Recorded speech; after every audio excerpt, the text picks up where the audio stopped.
Siri to internet game hello. Siri welcome internet hello game.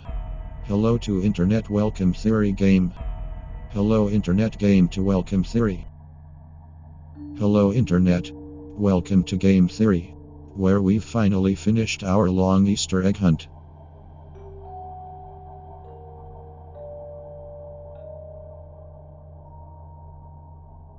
It's been about 4 months since we last covered the horror Let's Play Petscop, and it's been even longer since we got ourselves a new episode. That was until this past Easter, where we got not 1, not 2, but 5 new uploads. Nearly a quarter of this entire series, all in one day. Let me impress upon you how unusual that is. Petscop is a creepypasta in progress, a giant murder mystery unfolding via a YouTube Let's Play of a fictional PlayStation game that may or may not be haunted by the souls of the dead. And it's been telling that story very slowly, uploading like 1 video every 4 months. So to suddenly get 5 in a single day is unusual, to say the least. Needless to say, that is a whole lot to unpack in a single episode, even if a solid minute and a half of those uploads is dedicated to just this.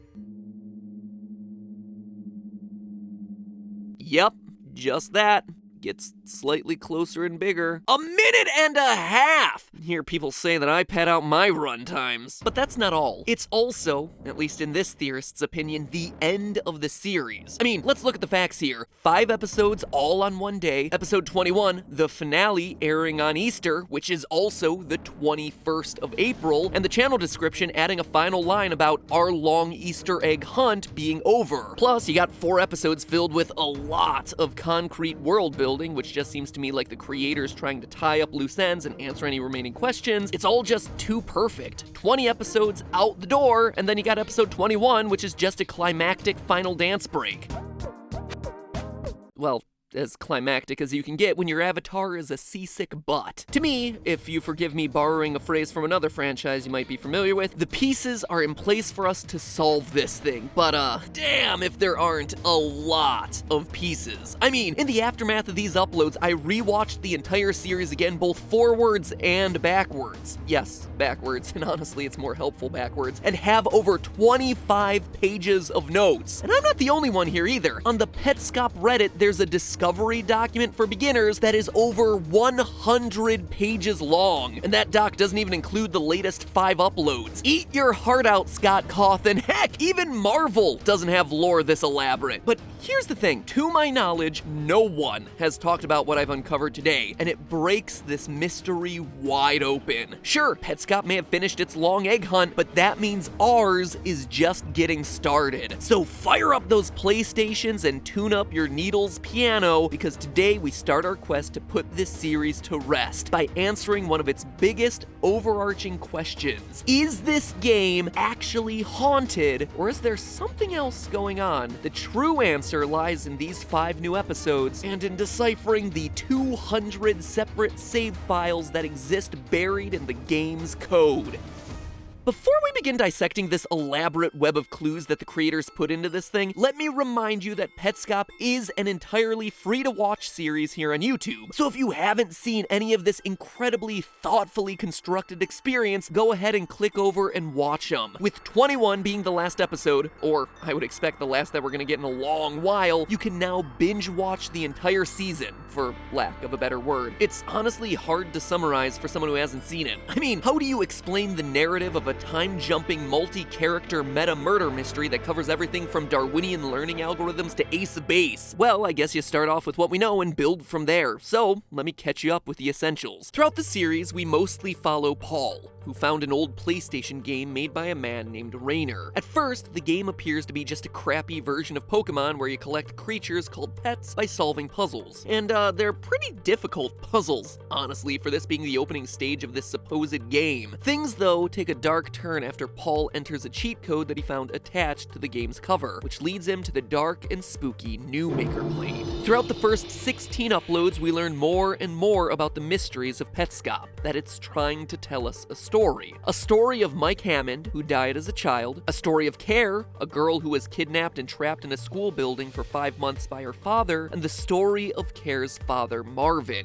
who, in addition to being a kidnapper and serial abuser, also appreciates the finer things in life, like windmills, pianos, and well-groomed eyebrows. He also might have, most definitely have killed his childhood friend back in 1977. But what exactly happened to these three, and how Paul fits into it, is the mystery that we've been trying to solve since my first theory on the topic. But this series of convoluted riddles starts to break open with the help of the sound test menu. You see, sound tests are where developers have been hiding some of their coolest and most nightmare-fueled secrets for years. You think that the new Sonic design for the movie looks disturbing? Ha! Then you have never seen the secret hidden in Sonic CD's sound test.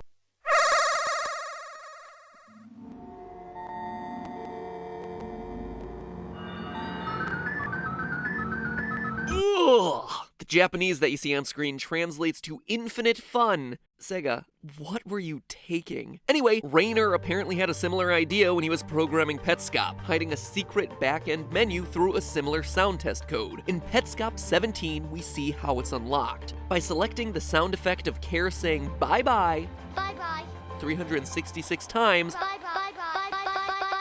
followed by an uh-oh, Uh-oh.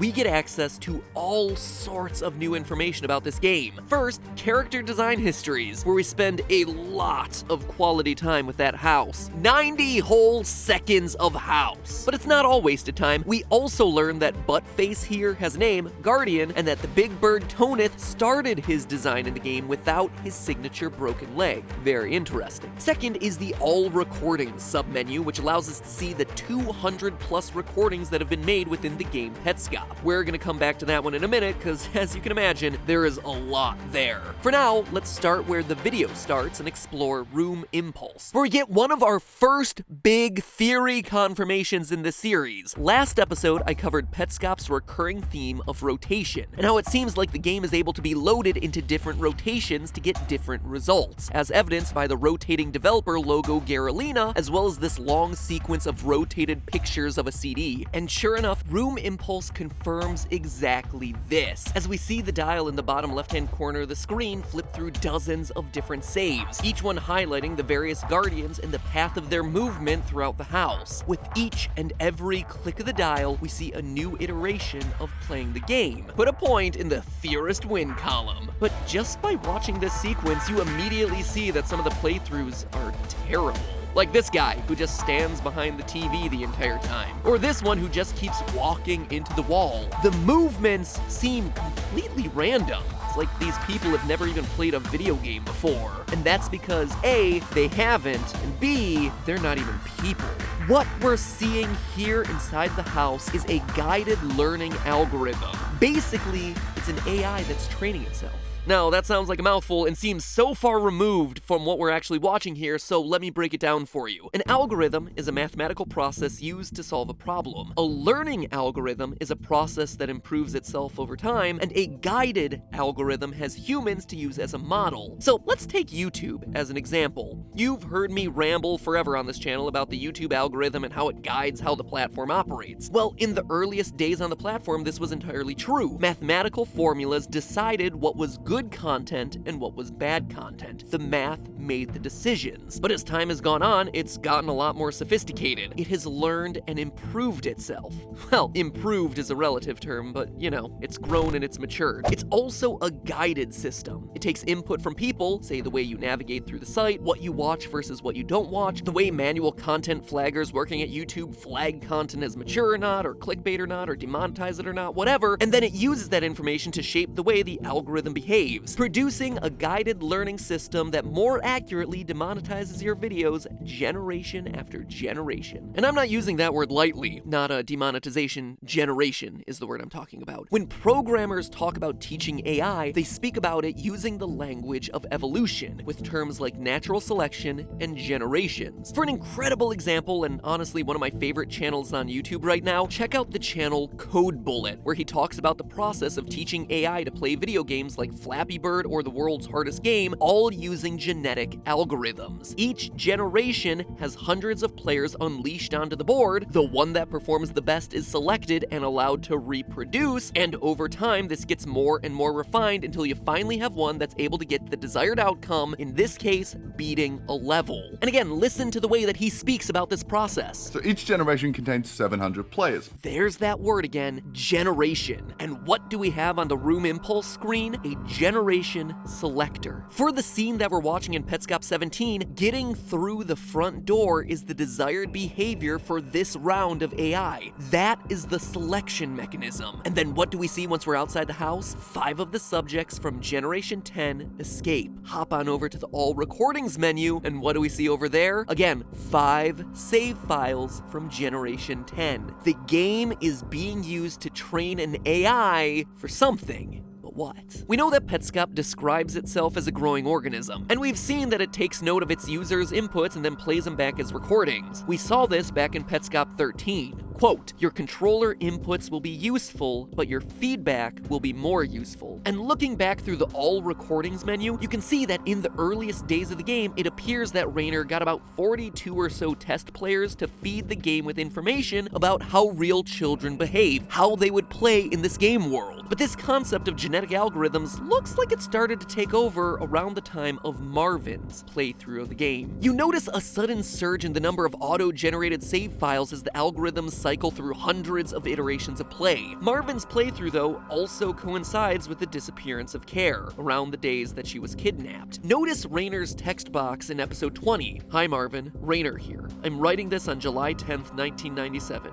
And Care is still missing. But also notice that it's an auto-saved file set on a different generation than the playthrough that we were just watching Marvin play through, indicating that this person on screen actually isn't Marvin anymore. Instead, it's an AI recreation of Marvin's playthrough. Look at how Rainer speaks in his text box. This model of a brick building should be familiar to you. Where is this building? Either Marvin has himself amnesia, or Rainer is trying to train the AI using important objects from Marvin's memory. And that brick building isn't the only one he uses. We see our little AI observing important places from Marvin's past. His house, the school building where he kept kids imprisoned, the windmill from his first crime. We also see the AI getting exposed to what Rainer calls caskets, all the censored items from the previous installments in the series, each one relating to Marvin's relationship with Care. Things like a vase and a piece of Marvin's bedroom. It's like training a dog to smell drugs, or a pig to smell truffles. These objects are all giving the AI the scent of Marvin, more information about who he is and how he behaves, all in an effort to get the AI to recreate the way he thinks. And it's not as far-fetched as it might first seem. Companies like Dead Social actively try to keep your social media presence alive long after you aren't. While Dead Social isn't about to give up its secret sauce, the way most language algorithms work is somewhat similar. All your prior tweets, your Facebook posts, any other digital communications you have are all put into a database and categorized. An algorithm will then create a model for the way that you speak, taking into factor things like what you do and don't react to, what kinds of words you most commonly use, the order you use your words, even your correct or incorrect use of grammar. The computer will generate thousands of potential models and test them all against the set of known data called the training data to see which of their models most accurately reproduces the training data set. And with that, you can rage about whatever drama's happening on Twitter long after you're alive to actually do so. So why would Rainer want to try something like this? Well, let's look at what he asks the AI to do. Quote, from here I want you to find a grave. It's unmarked, of course. That's the trouble. You're the only person who can find it. Now, think about this. Marvin is a serial kidnapper, abuser, and potential murderer. A girl went missing with him decades ago. Mike may have been one of his victims, or at least he suspects it, and suddenly Care winds up missing. It's suddenly a race against time to find her before it's too late. Now, Marvin would never give up the location of his crimes, but an AI thinking like him would. Or would give up the evidence needed to convict him. In a way, Marvin is being reborn in the game through this sort of genetic algorithm. So Petscop, for all its paranormal clues, may not actually be haunted at all. In fact, it appears to be something much more technical. The first algorithm to accurately predict and replicate human behavior. Rainer, in an attempt to save Care and convict a killer, used the game to recreate recreate Marvin. But it seems like Raynor wasn't just content to use it for Marvin. As we see with the generations coming out of the house, he also uses it to recreate Care in an attempt to figure out what happened to her on the day that she was missing between her escape from Marvin's school and her return home. It even ties back in with the mysterious character of Tiara. Raynor thought the iterations of Belle were succeeding in recreating Tiara based on this dialogue box from Petscop 12, quote, "I was overeager before and started calling you Tiara prematurely." You see it actually happen in the save files. He thought it was working. It starts with Belle, and then we suddenly go through a lot of auto-generated save files until finally we get to Tiara, but then whew, gotta censor that one. Things apparently took a very, very bad turn there. So what's going on? What's the deal with all these kids? Where does Paul fit into all this? What happened to the windmill girl, and how does this crazy family all fit together? That, my friends, is for the next generation. Or, I guess, the next episode. In the meantime, remember... New Theoryware is now available. Excuse me, what was that creepy auto-generated voice? New Game Theory merchandising products are now on sale and waiting for a purchase. Wow, that's really exciting. Indeed, just in time for spring.